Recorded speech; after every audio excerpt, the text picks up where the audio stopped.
Hello everyone, and welcome back to Beyond the Veil background information. I apologise for the sound of the chihuahua going ballistic in the background. That's one of my neighbour's dogs.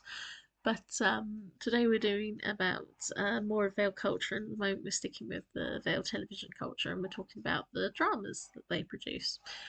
And with the culture videos, it is all about my Beyond the Veil universe, so it's more like background information to have for that. So you don't have to listen if you don't want to, of course, because it's not got much of a bearing. It's just aspects of our reality into their world and their versions of it. So some things are different historically, and some things are just not that popular.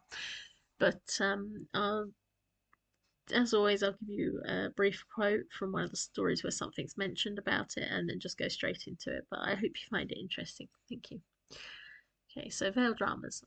I put some I would put some headphones on as you I would put some headphones in as you try to go to sleep, Rufio. I'm going back in with Kenny, and it'll make those ridiculous love scenes in those romantic dramas sound like a picnic. Do you need some magic earplugs, maybe? Quote from Reciprocity. Dramas are high budget, highly advertised, and highly talked about parts of the television process in the Vale. They're what people talk about at work, during lunch, when they're not musing on the latest gossip of the soaps and serials. These are the shows that propel young actors to stardom and are accessible for anyone with a television and can be more glossy and well made than half the films at the cinema. The majority have their bases in novels, history, and big events in the Vale that can be manipulated to suit the setting. They are often what gets awards on television, what discusses events and parallels lives, sometimes even being based on real beings to draw in the public and let them into one group's narrative of certain social aspects and how they should be viewed by the public. Over the years, the different producers and companies that have made these popular dramas have always come under scrutiny for the money they accept that can help influence their view. Whenever scandals are dramatised to bring them to the public, there's always the inevitable complaint, and sometimes rightly so, insisting that a certain viewpoint has been ignored, events have been fabricated or made more intense than they were. This may be upsetting for those focused on, but it's the kind of scandal that the public want and sometimes need to help them understand various situations. But of course, there are dramas written purely for drama that are enjoyable, and well, dramas can slip into different genres within their world, and amongst the crime, historical, medical, and romantic, they have often been used to help steer people away from the cleansed views that happen in shows for children and documentaries for something that's unashamed of doing bad things, good things, and highlighting the difference between them both.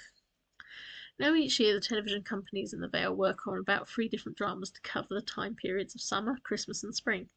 They're designed to be put on at times between big sporting events and for Saturdays, but they are also designed to only be on at these times or released at these times to catch the larger audiences.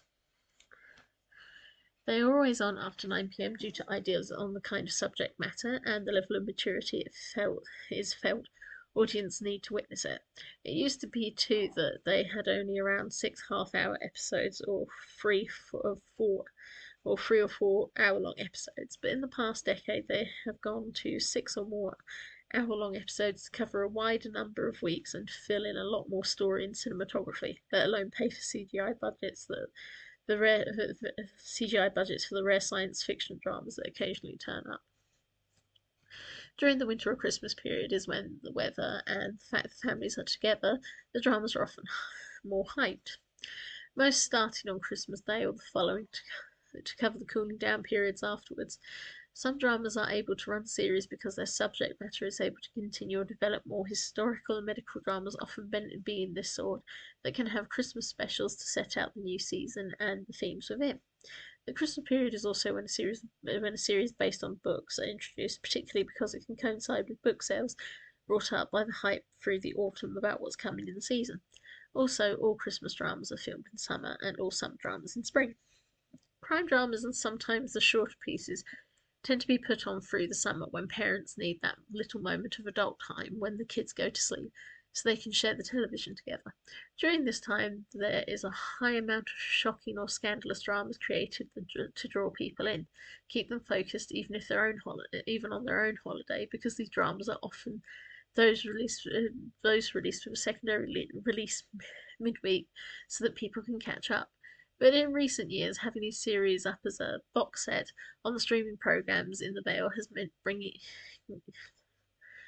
bringing in a lot of dramas to make a point to reduce their repetition so that users can binge through the summer. This is seen more and more as the staples through spring into summer that are the mainstay for gossip at work have reduced and instead been held out for those periods of quiet when there's nothing else on for people to binge. The big drama is also the main point of competition between companies and channels throughout the year in the Vale, with big hype over the writers, the style, the genre, and just as importantly, the star. Those big companies that can coast on their reputation alone are able to bring in new and future stars, whereas their competitors often have to wrestle to grab a famous actor during their period between projects. It can be thoroughly entertaining to watch the rumours and gossip fly so that all the audiences can be stunned by who ends up in it. But the big dramas and even the little dramas are the big things that score certain channels their audience. Now, amongst the Vale, the biggest series that have existed in the past decade alone have been huge, with those from different countries hitting a wider audience, particularly during lockdown, where older series from different countries were bought and translated to keep viewers watching. When nothing new could be made. This back and forth ended up creating some interesting joint developments between some production companies and have actually meant new series have been created or in development since. But over the lockdown, the biggest dramas being talked about included the following. 1. The Treasure of Persia. This historical series was pushed by company a German production company in the Vale, discussing how significant treasures were stolen from Iraq and Iran within the Vale that dated back to the Persian Empire and included the discovery of a captive Peri. It was a fantastical series linking the origins of the Peri and this particular one's life being passed from ruler to ruler before being buried in the sand under the actions of the jinn. It is based on a popular novel in Germany within the Vale that was written by a half-Iranian immigrant that was stunned by an exhibit in a German museum that contained items linked to a Persian emperor that was said to have a room full of captured Peri. Cursed, an intriguing medical drama detailing the work of the Scandinavian Vale and translated over that was covering the historical understanding of how the werewolf curse was identified fully as a virus and the recognition of the Metzger virus within its first subject, a German werewolf, and the work that went into trying to find a cure but how it failed because sadly the demonic influence meant none of their cures could be used. It was an older series produced in the early 2000s in the Scandinavian Vale and was introduced as something to be watched during the pandemic to give people something else to focus on. The Vilmore Legacy. This historical drama that spanned the much maligned Taliesin Vilmore I and his rise to power before his death at the hands of his son was huge and a point of real contention. The noble circle hated it. The Viper King hated it. The Vampire King hated it because it was making up lies about Theo Viper's own heritage and links to Taliesin Vilmore. The Viper clan went into uproar about it for alleging that Theo had been involved in the death of Taliesin Vilmore I. And the one to hate it the most was Taliesin Vilmore II, who made the series such a big controversy by insisting it did not portray him as heroically as it should have, and made a lot of assumptions. The source of the story was hotly debated, and the series ended up even having a disclaimer that it was the work of the writer's imagination based upon rumours around the real events, just so the noble circle did not completely insist upon it being removed. Even other species like werewolves brought it up for portraying Theo Viper unflatteringly, and well, its notorious reputation meant everyone was watching it. For The Truth of the Dragon, a Korean series that was actually pretty dark and based on a bunch of young criminals trying to cope in South Korea within the Vale, that got pulled into a situation where they were ordered to do different tasks by someone richer and more powerful than them through a messaging app. They included anything from just doing disgusting and gross things to even murdering the family members of one of their own in order for a huge debt that would kill them all to be removed. It showed the tenacity and aggression each character was willing to reveal for the chance to escape cruelty, and its violent depictions and the eventual reveal that there was a demon controlling them all along made it a bit of a taboo series to watch outside of South Korea, and even within it was a secret addiction for many to watch. The Lion Kingdom.